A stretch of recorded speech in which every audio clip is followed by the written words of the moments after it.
So Nicole, we have gotten a lot of interest from a lot of our listeners about this whole notion that I raised some time ago about people being the next innovation in business, let alone in supply chain directly. But I also know that we've gotten a lot of interest because people are aware of your personal business philosophy about some of this. And I was wondering if maybe for our listeners' sake, you can describe a little bit more about what that is. Yeah, so I agree with you wholeheartedly that people are the innovation, that people make up the supply chain, right? And people make up an organization. So an Mhm. organization isn't something static, it's something that's very dynamic, and it's dynamic because there are human beings involved, right? And Okay. human beings are alive, and that adds to the dynamic nature of it. Okay. But I also believe that organizations, they tend to not like a particular group of people. So I call them the yes, but people. Okay. So these are the people who organizations love to fire, but they really need to hire. So these are the people Okay. who ask questions. So if you ask anyone who went to business school or is in a senior leadership position, a lot of times they'll be the ones saying, well, 1 + 2 = 3. Sure. And fair enough, it does. Mm. But an organization also needs the yes, but people, the people who say, yes, it equals 3, but that's irrelevant every other Tuesday in June where the gravitational pull is a Uh-huh. certain amount. Mhm. You need those people as well. So the people who question, the people who look at the nuance. You brought this up in one video as well, where it's not as simplistic as a lot of business leaders want to make it. And I think that my experience with a lot of organizations is a lot of business leaders are very impressed with themselves that they've figured out 1 + 2 = 3. That's right. But they want to say Right. if you are questioning that, then you Mhm. don't get it. But the business leaders are the ones that aren't getting it. That yes, it may equal 3, but that also may be irrelevant based on Yeah, everything that's going on. yeah. Do you find that with that those yeah I love your phrase of the yes but people is kind of it's got a ring to it that says there's a lot of people out there in that frame of mind. They feel frustrated with their organization, right? They feel like, can you talk to our listeners a little bit more about the frustrations that you've seen and how that equates to deciding where you want to plant next for a career or a position? Well, I'll tell you a story. Sure. So I worked with a CEO who believed that by making every department as lean as possible, that he was being a good CEO. And Okay. fair enough, being part of being a CEO is fiduciary responsibility. So Yeah. obviously you don't want to have departments that are too bulky and you're paying for payroll that you don't need. Okay. Fair enough, that is true. Yeah. However, he was very simplistic in his thinking about this, where it was he was looking at the numbers of employees of a department and just subtracting. Okay, we have X number, we need to get rid of 5 people in that department, just willy-nilly. But it's too simplistic a way of looking at it, where you could say, well, 3 - 2 = 1. Yes, it does. And that will be less cost for the organization. Mhm. However, he wasn't looking at what does that do to the organization? What does that do to that department as far as same amount of work, fewer people to do the work. Now you're overburdening the remaining people with that work. What does that do to them? What does it do to other departments that deal with that department that may be indirectly affected, but still Sure. affected? What does that do to the customers and their experience with the organization, whether it's the quality of the product or the quality of the experience? He wasn't looking at any of those things. To him, it was 3 - 2 = 1. And anyone who didn't get that was stupid. So But go ahead. No, I was just going to but say that was. but the people who Go ahead. question that and say, yes, that is true. You can save on payroll expenses by getting rid of people. That is true. But is that really in the best interest for the organization? Yeah. Now, talk to me more and our listeners a little bit more about, because again, you said something really interesting here about how customers perceive it. Do you find from your experience that customers would prefer to interact with someone who can say, yes, but I can help you, or yes, I can do something different. I mean, we all have had those experiences, right? Yeah, I mean, the truth of the matter is nothing is black and white. So everything in business is a relationship, whether it's a relationship between your customers or between your Okay. employees, between yourself Mhm. and the business. Yeah. And every relationship, every single one is not linear So, beyond I yeah, met them. Wait, hang on. Between yeah, no, that's I fine. met them and I know them, right?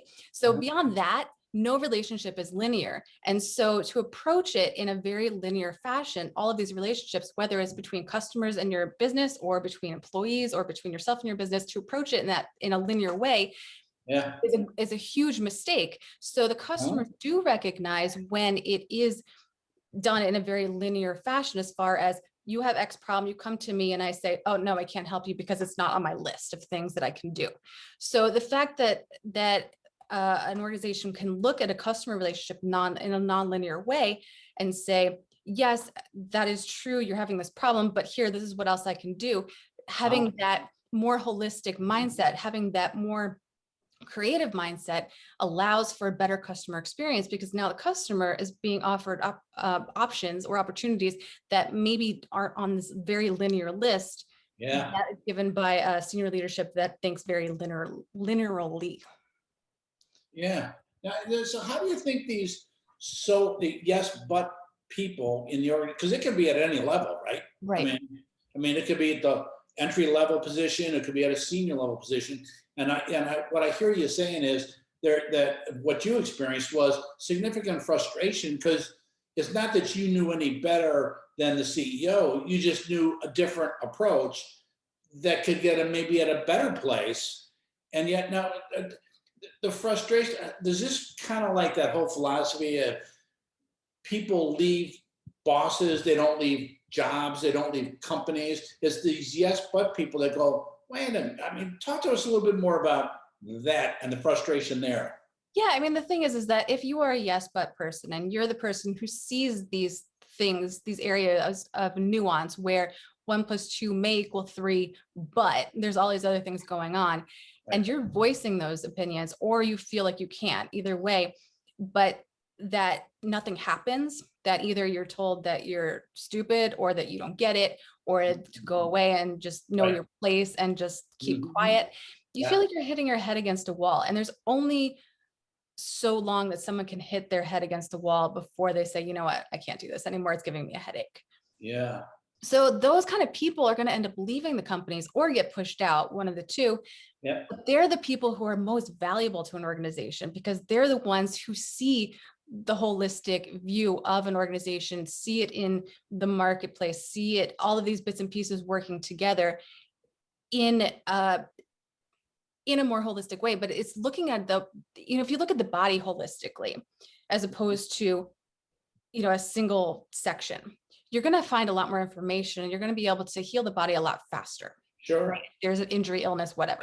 Same thing with an organization. So you might have one problem, but just to approach it as, oh, it's this in this little bubble, it's this in this little vacuum, and just focus on that problem, but not seeing how it affects everything else, Mhm. that's not going to help your organization. So you need those yes but people to point out these other facets of whatever you're dealing with, so that you can help your organization in a much broader sense, in a much richer sense. Yeah, so I mean, to that point, then I would wonder, because again, I know you've got a lot of experience with customer experience, the CX modeling. You've done a lot of advising for companies in the industry around the world. But like, how do companies find people like you or like others who? And again, it's not challenging the norm, but it is kind of in a way. But it's saying, like you, and again, I don't want to. You said it the best, but like, how do companies find people like you to bring their organization to feel more like? Well, I guess the two questions. One is, how do they find people like you? Secondly, how do they make the environment comfortable for people like you to thrive, that have just a different spin on a lot of good things? I'll start with the second part. So Okay. how you create an environment for these yes but people to add their 2 cents, but they're really valuable 2 cents, Sure. Yeah. is you make an organization where you not only allow people the opportunity to speak, but you also actually listen to them and take action based on what they're saying. Good So point. there's a huge difference between having your say and being heard, and then being There you heard go. and having an organization utilize that information. So Great point. even if you create a situation in your organization where you allow people to speak, if you don't do anything with that information, the people who have something valuable to say will stop talking. Because Mhm. why? Yeah, Why are they going to bother? right. If you're not listening, if you're not Mhm. paying attention, they're just not going to bother. They're going to take their ideas somewhere else. So these are the people you actually want to hold on to. So you do want to create an environment where they feel free to speak, but then you also act upon that information. Okay. You also can create roles for them that are not necessarily a consultant sort of situation within the company, but so many organizations now are matrix managed. Use Sure. that. So use those people in Great that kind of point. position where it's not the traditional hierarchy of the business, but maybe you take them out of that hierarchy to oversee things from maybe a step back. Perfect. Yeah, that, So that, that's how to use them. How do you find them? Good hiring and asking the right questions in interviews.